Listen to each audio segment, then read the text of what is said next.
Welcome to Inquiry into Self. So, as I've been discussing, when there's self-love, then there's an open channel to notice the benevolence of the universe. When there isn't self-love, we are blocked and walled off in our lack of love for ourselves, in our criticism or discontent about ourselves, and we can't feel the love from the universe. So, it turned out there's a lot of complexity to fully loving myself. I started with discussing the body and next relationships, and next I had to look at my self-talk. All through the day, there can be a voice inside our heads that says, "Oh, you missed that," or "Oh, that still needs to be done," "Oh, that was too slow." Or it can say, "Oh, this is interesting," "Oh, you just learned something," "Oh, wow, that was fun," "Oh, here's a new challenge, I wonder how we'll get through that." Obviously, you don't have to have that inner talk, but given that that's what our brains tend to do, then getting the brain to act lovingly allows a totally different atmosphere through the whole day. You can see if there's this critical voice all the time, you're not going to feel good. You're not going to notice love coming from other places. So it really had to become a practice of changing that critical voice. Like the most important thing kind of practice. This isn't just something you can slide under the bed or postpone till next year. This changes how we live our lives, how we relate to other people, how we feel as far as just our general well-being and health. So this is the million-dollar question. What is that self-talk? Well, I found that there were a couple things that I tended to criticize myself most about. In my case, it was, had I been kind enough? That was a very constant thing. And was I productive enough? That was a very constant thing. So what is it for you? What does your self-talk talk to you about the most? Is it something that happened in your past? Is it some expectation that you aren't living up to? Is it somebody you compare yourself to all the time? Whatever it is, if you can dismantle the two main ones. So in my case, I changed it to, I am loving enough. So every time the voice came up and said, "Oh, were you kind enough in that situation? Did you give enough? Did you support enough? Did you follow through enough?" I just cut it off and said, "I am loving enough."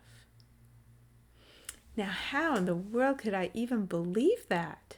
After all those years of thinking I wasn't loving enough, how could I switch to I am loving enough?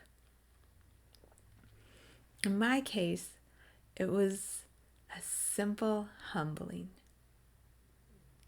Maybe how I am is how the universe designed me. Maybe the amount I love I want to give is enough. The universe isn't running around making sure no puppies ever die. Puppies die. Apparently, I don't have to solve everybody else's problems. That's part of the world. So if the universe is not solving everybody's problems, I gave myself permission not to solve everybody's problems. Now you may have something totally different. Could be something that your parents did to you that makes you feel like now you're defective for life. Well, think, what is that aspect within you that you feel you now have or that you don't have? And decide that part of you is good enough. My competence in whatever area is good enough. My relational experiences in that area are good enough. So it's a very humble position to just let the universe be its wild, crazy self,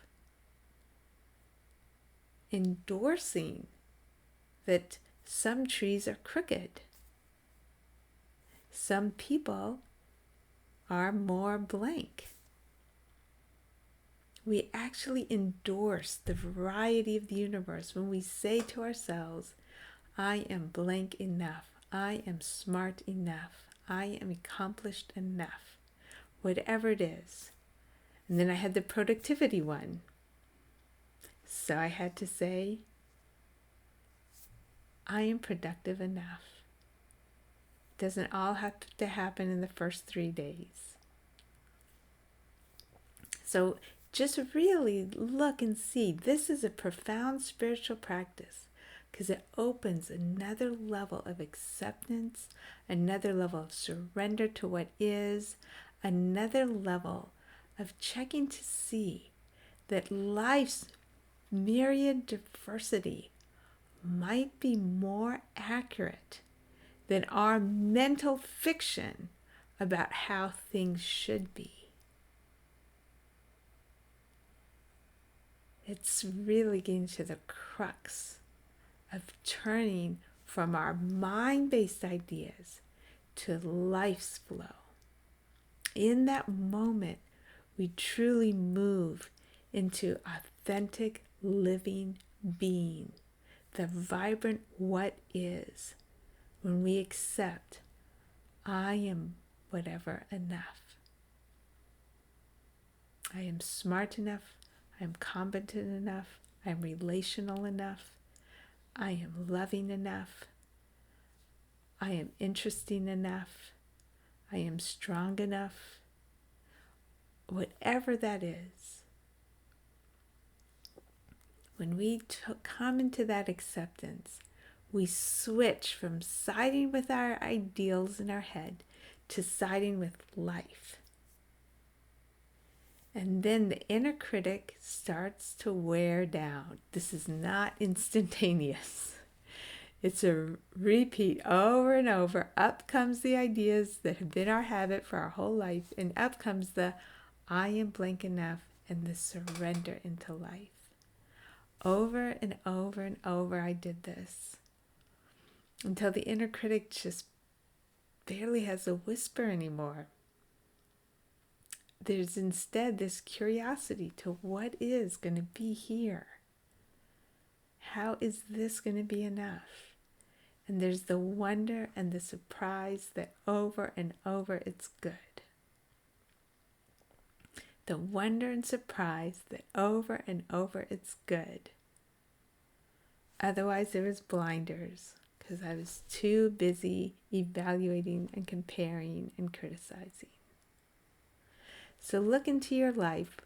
Where is there room for you to put that inner critic to silence and discover that the flow of life is benevolent?